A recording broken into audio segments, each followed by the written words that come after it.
বন্ধুসকল, আজি এটা নতুন ভিডিঅ'লৈ আপোনালোকক স্বাগতম। তো বন্ধুসকল, আজি আমি আহি উপস্থিত হৈছোঁ এখন দেশী মুৰ্গীৰ ফাৰ্মত। তো ইয়াতে দেশী মুৰ্গীৰ পোৱালি আছে, তাই পালন কৰি আছে। আৰু এই মুৰ্গীবিলাক কেনেকৈ পালন কৰি আছে আৰু ইয়াৰ মানে বৰ্তমান হয়তো আপোনালোকে জানে চাৰিওফালে বেমাৰ, কাৰণ ঠাণ্ডাৰ সময়ত বেমাৰ অলপ বেছিকৈ দেখা যায়। তো এই সময়ত তাৰ ফাৰ্মৰ মুৰ্গীবিলাক তাই কেনেকৈ মেনেজমেণ্ট কৰে আৰু কি দানা খুৱায়, আৰু যদি কিবা অসুবিধা হৈছে তাই কেনেকৈ সেই মানে অসুবিধাৰ পৰা হাত সাৰিব পাৰে বা ইয়াৰ কিছুবিলাক টিপছ তাই কেনেকৈ অৱলম্বন কৰি আছে, তাৰ পৰা আমি আপোনালোকৰ ডিটেইলছ শুনাম। তো আহক বেছি দেৰি নকৰি মূল বিষয়লৈ আগবাঢ়োঁ। তো বন্ধুসকল, যদি আপুনি আমাৰ চেনেলত নতুনকৈ আহিছে তেনেহ'লে চেনেলটো ছাবস্ক্ৰাইব কৰিব আৰু লাইক কমেণ্ট শ্বেয়াৰ কৰিবলৈ নাপাহৰিব। তো বন্ধুসকল, আহক আমি তাৰ মুখৰ পৰা আপোনালোকক দুই এটা কথা শুনাম। বন্ধুসকল, এইজনে হৈছে আমাৰ দেশী মুৰ্গীৰ ফাৰ্মাৰ। তো ভাইজান কেনেকুৱা আছে বৰ্তমান? বৰ্তমান মোৰ খবৰ ভালেই, ইনশাআল্লাহ ভালেই আছোঁ। আল্লাহৰ আশীৰ্বাদত ভালেই আছোঁ। আপুনি কেনেকুৱা আছে? ময়ো ভালেই আছোঁ, ওপৰৱালাৰ ইচ্ছাত ময়ো ভালেই আছোঁ। তো এতিয়া আপুনি কি পালন কৰি আছে? এতিয়া মোৰ ফাৰ্মত 140টা দেশী মুৰ্গীৰ চানা আছে, মানে পোৱালি আছে। পোৱালি সেইটো আপোনাৰ বয়স কিমান দিন হ'ল? বয়স আপোনাৰ নৱেম্বৰ মাহৰ 6 তাৰিখে ভৰাইছোঁ। নৱেম্বৰৰ 6 তাৰিখ? ডিচেম্বৰৰ 6 তাৰিখে ভৰাইছোঁ পোৱালি। ডিচেম্বৰৰ 6 তাৰিখ আৰু এইটো হ'ল জানুৱাৰীৰ আজি 11 তাৰিখ। তেনেহ'লে আপোনাৰ বয়স হ'ল প্ৰায় 1 মাহ।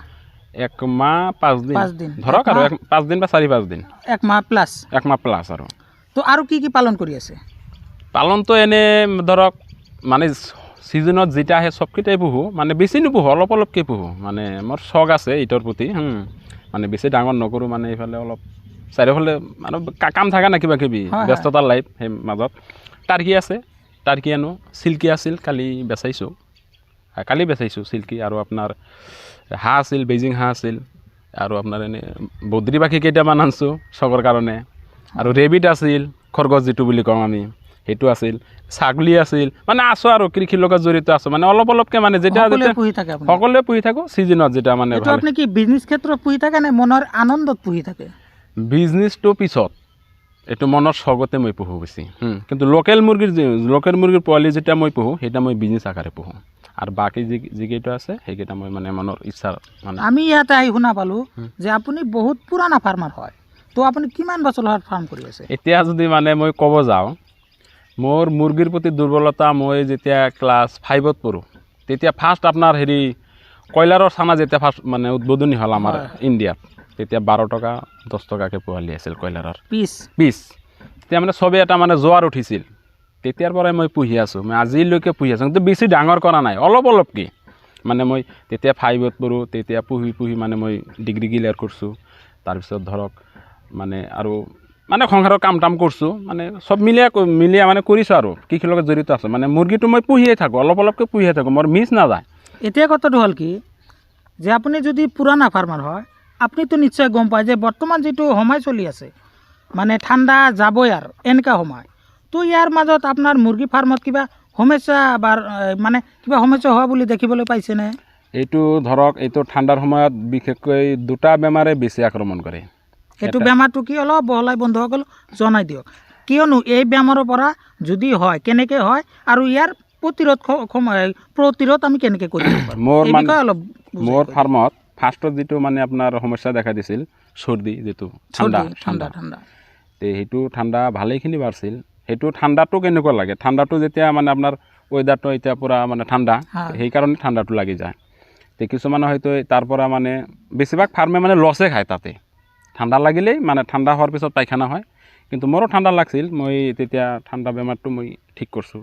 সেইটো ঠিক কৰাৰ পিছত আৰু এতিয়া আপোনাৰ আৰু এটা প্ৰশ্ন কথা থাকি গ'ল ইয়াতে, আপুনি যে ঠাণ্ডাৰ বেমাৰটো ঠিক কৰিলে, আপুনি কোনটো মেডিচিন? হয়তো বন্ধুসকলে নিশ্চয় ভাবি আছে যে তাত ঠাণ্ডাটো ঠিক হৈ গ'ল, এতিয়া তাৰ ফাৰ্মত হয়তো ঠাণ্ডা লাগি আছে, তাই কি মেডিচিন খুৱাব পাৰে? ঠাণ্ডাৰ আপোনাৰ মেইন মেডিচিন হ'ল, আপুনি মুৰ্গীক পিউৰিফাই গৰম কৰি পানীটো খুৱাব লাগিব। ঠাণ্ডা পানী আপুনি দিব নোৱাৰিব। যদি আপুনি ঠাণ্ডা পানী খুৱায়, তেনে বস্তুটো আপোনাৰ পৰা একদম CRD লেভেলত গুচি যাব, তেতিয়া মানে আৰু মৰ্টেলিটি হ'ব। তে মই সেইকাৰণে পানীটো গৰম কৰি, তাৰ লগত আৰু 2টা ঔষধ আছে মই দিছোঁ। এখন ধৰক এটা প্লেন মাৰছোঁ আৰু এটা অলপ মানে ডাবলকৈ মাৰছোঁ। এইটো চাইক্লিন DT বুলি এটা ঔষধ আছে, সেইটো ঔষধ মই মাৰছোঁ। সেইটো ঔষধে মোৰ কাম দিছে। তাৰপিছত তাৰ উপৰি আৰু এটা মাৰছোঁ, ডক্সাচাইক্লিন DT। এই দুটা ঔষধে মোৰ কমপ্লিট হৈ গৈছে চৰ্দিটো। এই চৰ্দিটো ঠিক হোৱাৰ পিছত মোৰ আৰু এটা সমস্যা দেখা দিছে, আপোনাৰ সেইটো হ'ল কক্সিটিছ। কক্সিটিছ এইটো গম পাই না নাই? কক্সিটিছটো আমি শুনা পালোঁ যে কক্সিটিছ, ইয়াৰ বেমাৰটো মানে আমাৰ ঘৰুৱা ভাষাত এইটো কি বেমাৰ বুলি কয়? এইটো আমাৰ আমিতো এনেকৈ হয় যে মানে মানুহৰ যে পায়খানা যেনেকুৱা হয়, ব্লিডিং পায়খানা যে হয়, ডাইৰেক্ট ব্লাড যায়, মানে পায়খানা ডাইৰেক্ট তেজ মানে ৰক্ত ওলায়, একদম কেঁচা তেজ, মানে ডাইৰেক্ট মানে হাত চাত মানুহৰ কাটিলে যেনেকুৱা তেজ ওলায় সেনেকুৱা ডাইৰেক্ট তেজ ওলাব। আৰু এইটো বেমাৰ এনেকুৱা ভয়ানক বেমাৰ, এটা মুৰ্গী যদি 2বাৰৰ পৰা 3বাৰ তেজ ওলায় সেইটো শেষ, মৰিব। কিন্তু ইয়াৰ এটা প্লাছ পইণ্ট আছে। প্লাছ পইণ্ট কি? ইয়াৰ যিটো দাবাই ঔষধ, এইটো যদি আপুনি দিব পাৰে, ইয়াৰ পেটত যদি কিবা কিবি কৰি অলপ সোমাই যায়, লগ বস্তুটো মানে ৰিকভাৰী হৈ যায়, ঠিক হৈ যায়। এইটো হয়, এইটো কিন্তু এইটো যিমান ভয়ানক সিমান মানে সোনকালে ঠিক হৈ যায়। এইটো কিন্তু এটা ভাল লক্ষণ ইয়াৰ। তো আৰু এটা কথা আছে ইয়াতে, হয়তো যিবিলাক মুৰ্গী 3-4বাৰ এনেকুৱা পায়খানা কৰাৰ পিছত তাই অজ্ঞান অৱস্থাত এক চাইডতে এনেকৈ পৰি আছে, তো এই মুৰ্গীটোক আমি হয়তো ড্ৰপাৰৰ যোগেদি খুৱাব পাৰোঁ। আপুনি যদি ড্ৰপাৰ দি মানে পানীৰ লগত মিহলাই, মানে এইটো ইয়াৰ যিটো দাবাই সেইটোতো পাউডাৰ ফৰ্ম থাকে, লিকুইড নাথাকে, আপুনি পানীৰ লগত মিলাই যদি 2 ড্ৰপমান খুৱাই দিব পাৰে, লগে এইটো আধা ঘণ্টাৰ ভিতৰত ঠিক হৈ যায়, একদম সুস্থ। মানে আপুনি ধৰিব নোৱাৰিব যে এইটো মুৰ্গীৰ এনেকুৱা সমস্যা হৈছিল। মই মানে মুৰ্গী পোহাৰ সময়ত মই বহুত ঔষধ খুৱাইছোঁ, কিন্তু মানে এইটো ঔষধে যদি ইমান সোনকালে কাম কৰে, এই নিচিনা যদি চবকেইটা ঔষধে যদি ভালকৈ কাম কৰিলে হয়, তেনেহ'লে আমাৰ কোনো ফাৰ্মাৰে লছ নাখালে হয়। সেইকাৰণে মই এইটো বেমাৰ হ'লে কোনো টেনশ্যন কৰিবলগীয়া একো নাই। এইটো বেমাৰ হয় কিয় জানে? সেইকাৰণে এইটো বেমাৰ হয় আপোনাৰ দানাৰ কিবা কমপ্লেইন থাকিলে, আৰু আপুনি য'ত বস্তুটো ৰাখিব মুৰ্গীখিনি, মানে ধৰক বৰ্ডিন বা ফাৰ্মিং হওক, তলত যদি আপোনাৰ লেতেৰা বেছি হয়, লেতেৰা বেছি হ'লে আপোনাৰ গেছটো বেছি হয়, গেছ বেছি হ'লে অক্সিজেন নাপায়, অক্সিজেনটো কম পালে এইটো বেমাৰ হৈ যাব। আৰু এইটো বেমাৰ কিবা বয়স নিৰ্ধাৰিত আছে নেকি? ইয়াৰ কোনো বয়স নাই, ইয়াৰ কোনো বয়স নাই। সৰু পোৱালিৰো হ'ব পাৰে, কিন্তু ইয়াৰ এটা বয়স আছে। মানে কেনেকুৱা বয়স? যিটো আপোনাৰ কয়লাৰ বা লোকেল হওক, কয়লাৰৰ ক্ষেত্ৰত মই কৈ আছোঁ, কয়লাৰৰ ক্ষেত্ৰত আপোনাৰ যেতিয়া 400 গ্ৰাম বা 500 গ্ৰাম ওজন হ'ব, তেতিয়া এইটো লক্ষণ দেখা দিব। লোকেল আপোনাৰ 200 গ্ৰামৰ পৰা 300 গ্ৰামৰ ভিতৰত বা 350 গ্ৰামৰ ভিতৰত যেতিয়া ৱেইট হ'ব, এইটো বেমাৰ তেতিয়া লক্ষণে দেখা দিব। মানে এইটো লক্ষণ আৰু কি, আপুনি যদি এটা দানা খুৱাই আছে, দানাটো যদি ডাইৰেক্ট কনভাৰ্ট কৰি দিয়ে, তাকো এইটো বেমাৰ আহিব পাৰে। বা দানাটো মানে এইটো এটা লক্ষণ হয়। এইটো একচুৱেলি ফুড পয়জনিঙৰ পৰা হয়, এইটো আপোনাৰ একচুৱেলি ফুড পয়জনিঙৰ পৰা হয়। সেইটো বস্তু আপুনি লক্ষ্য ৰাখিব লাগে। সেইকাৰণে দানাটো কিনাৰ ক্ষেত্ৰত আপুনি ভালকৈ মানে চাই চিতি ল'ব লাগে, বস্তুটো ভালে আছে বা বস্তুটো ডাইৰেক্ট মাটিত পাৰা মানে থোৱা আছিল কিনা। মোৰ বেমাৰটো কেনেকৈ হ'ল, মোৰ কি হ'ল, মই যেতিয়া মানে এইটো ঠাণ্ডাৰ কাৰণে মই বস্তুটো মানে পেপাৰেদি ভালকৈ ঢাকি দিছিলোঁ। ঢাকি দিয়াৰ পিছত এইটো অক্সিজেন বেছি পোৱা নাছিল, মানে বন্ধ আছিল। মই ঘৰত নাছিলোঁ, মই আলহীৰ ঘৰত গৈছিলোঁ, নিমন্ত্ৰণ খাবৰ কাৰণে গৈছিলোঁ। তেতিয়া মানে আমাৰ ঘৰৰ মানুহে এনেকুৱা কৰি দিছে, মই কৈছোঁ ঢাকি দিলে অলপ গৈছে, কিন্তু ইয়ে মানে পুৰাপুৰি ঢাকি দিছে, মানে অক্সিজেন পোৱা নাই। সেইকাৰণে হৈছে মৰ্টেলিটি হোৱা নাই, এটা মৰ্টেলিটি হোৱা নাই, 140তে আছে। কালি 1 ড'জ দিছোঁ, কমছে।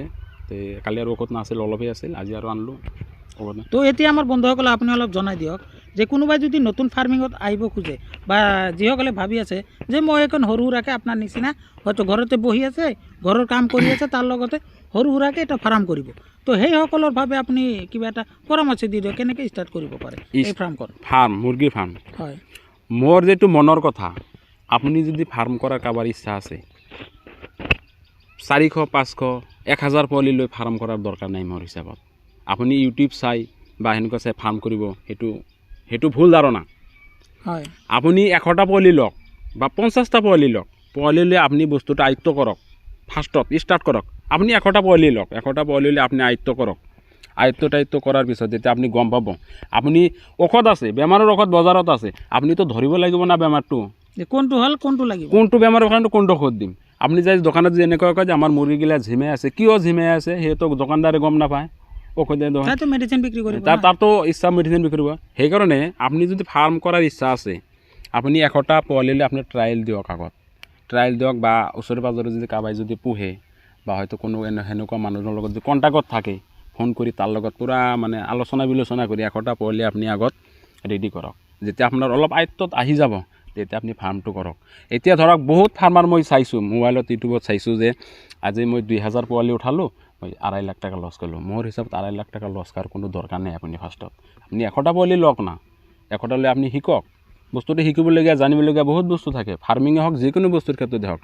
আপুনি যদি সেই থিয়ৰী চাই আপুনি কৰে নহ'ব, আপুনি প্ৰেক্টিকেলত যাব লাগিব।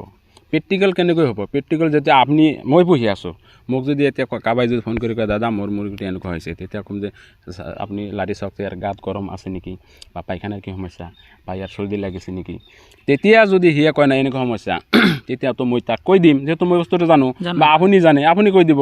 তেনেহ'লে কিন্তু সেই ফাৰ্মাৰটো টিকি থাকিব, নহ'লে কোনো ফাৰ্মাৰে টিকি নাথাকে। এইটো কিন্তু এটা বহুত ডাঙৰ কথা। আৰু কথা হ'ল বৰ্তমান দানাৰ, আৰু দানাটো আপুনি ভালকৈ চাই চিতি ল'ব লাগিব। দানাটোৱে হ'ল মেইন। বহুত কিবা কোম্পানীৰ দানা ওলাইছে, বহুতো কোম্পানী আমি বহুত মানে বহুত কোম্পানী, মোৰ বয়সতো মই বহুত কোম্পানী চাইছোঁ। বইল দানা, কেঁচা দানা, কিবা নাম কয়, সেইবিলাক মই নাযায়। কিন্তু আপুনি সেইকাৰণে কৈছোঁ, আপুনি 100টা পোৱালি লৈ ভালকৈ আপুনি চাই চিতি লওক, তাৰপিছত আপুনি ডাঙৰ কৰক। আপুনি 1000 পোহক, 5000 পোহক, তেতিয়া আপোনাৰ মানে লছত নাযাব। তেতিয়া আপুনি হাবাটোৱে নাখাব। এনেকুৱা মানুহ মই পাইছোঁ যে 2000 পোৱালি উঠাল লগে লগে 4 লাখ টকা লছ খাল। 4 লাখ টকা লছ খায় মানে সি জীৱনত যদি এটা মুৰ্গীৰ পৰা যদি 1000 টকা কৰি ইনকাম হয়, জীৱনত কিন্তু তাৰ মুৰ্গী নোপোহে। এনেকৈ লছ খাই লাভ নাই। আপুনি অলপৰ পৰা ডাঙৰ হওক, তেতিয়াহে ছাকচেছ হ'ব পাৰিব। এতিয়া মানে কথাটো হ'ল কি, হয়তো আমি এজন ফাৰ্মাৰ হয়, নতুন ফাৰ্ম ষ্টাৰ্ট কৰিবলৈ খুজি আছোঁ, তো আমাৰ হিচাপত কি হয় কি, এনেকুৱা এটা মানুহৰ লগত তাৰ অলপ পৰিচয় থাকিব লাগিব, যে য'ৰ পৰা নেকি তাই কিবা টিপছ জানিবলগীয়া আছে। ধৰক আমি এজন ইউটিউবাৰ হয়, কিন্তু আমি এজন ফাৰ্মাৰো হয়।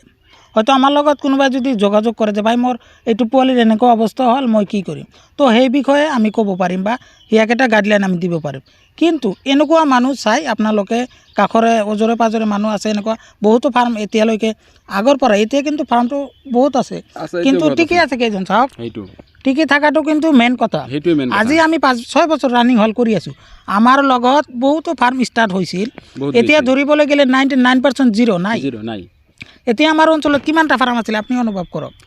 এতিয়া হাতে গণা 4-5টা মানুহ আছে, আৰু বাকীবিলাক শেষ। তো তাৰ মানে কাৰণটো হ'ল কি, তাই নিজে ডক্টৰ হৈছে, তাই নিজে বহুত মানে ডাঙৰ ফাৰ্মাৰ হৈছে। ভাই ফাৰ্ম কৰা এনেকুৱা সহজ বস্তু নহয়। আপুনি যিমান নজনা হওক না কিয়, আপোনাৰ যদি ওজৰে পাজৰে এনেকুৱা মানুহ এটা ধৰি লৈ তাৰ লগত যদি আপুনি মিলা প্ৰীতিভাৱে কথাবিলাক শুনি ফাৰ্মটো ষ্টাৰ্ট কৰে, আপুনি ফাৰ্মত সফল হোৱাটো গেৰাণ্টি হয়নে? সফল হোৱাটো গেৰাণ্টি। মানে আপুনি অভিজ্ঞ মানুহ এটাৰ লগত যাই ফাৰ্ম টিকি আছে, হ্যাঁ অভিজ্ঞ মানুহ, মানে কাবাই যে 300 ফুট ফাৰ্ম বনাইছে, সেইটো মানুহৰ লগত নহয়। আপুনি 50টা পুহিছে, 20টা পুহিছে, আপোনাৰ মালখিনি টিকি আছে, বৰ্তমান আপুনি ৰানিঙত আছে, সেই মানুহৰ লগত আপুনি যোগাযোগ কৰিব লাগিব, তেতিয়াহে আপুনি ছাকচেছ হ'ব পাৰিব। এইটোৱে মূল কথা, আৰু বাকী কোনো মূল কথা নাই। তো বন্ধুসকল, এতিয়া আমি আলতাফ ভাইৰ মুখৰ পৰা যিকোনো মন্তব্য আপোনালোকক দিলোঁ, আপোনালোকে নিশ্চয় উপকৃত হৈছে। আৰু যদি আপোনালোকে ভিডিঅ'ত চাই অলপো উপকৃত হৈছে, ভিডিঅ'টো অকণমান শ্বেয়াৰ কৰি দিব। আৰু এইবিলাক কথা সকলোৱে ভাই নাজানে, আৰু এইবিলাক কথা সকলো মানুহে নকয়। আলতাফ ভাই যিখিনি আজি তথ্য দিলে, মই ভবা নাই যে তাই ইমানখিনি জানে বা ইমানখিনি আপোনালোকক জনাব। এইটো কাৰণ মোৰো লাভ নহয়, তাৰো লাভ নহয়, আপোনালোকৰ লাভ। হয়তো আপোনালোকে যদি এই ছেক্টৰত আছে, তেনেহ'লে আপোনালোকৰ এটা কথা হ'লে আপোনালোকে ইয়াৰ পৰা মানে এটা কাম কৰক, আপোনালোকে নিশ্চয় উপকৃত হ'ব পাৰিব। মই এটা আশাবাদী যে তাই যিখিনি টিপছ আপোনালোকক দিলে, এটা নহয় এটা কাম দিবই। আপোনালোকে সেই প্ৰচেছটো হাতত লৈ লাহে লাহে আপোনাৰ ফাৰ্মখন ডাঙৰ দীঘল কৰক। তো বন্ধুসকল, যিয়ে নহওক আজিলৈ ইমানেই। আপোনালোককো ধন্যবাদ, আৰু আলতাফ ভাই মোক ইমানখিনি সময় দিয়াৰ বাবে বিশেষকৈ তাক অশেষ ধন্যবাদ জনাইছোঁ আমি। ধন্যবাদ।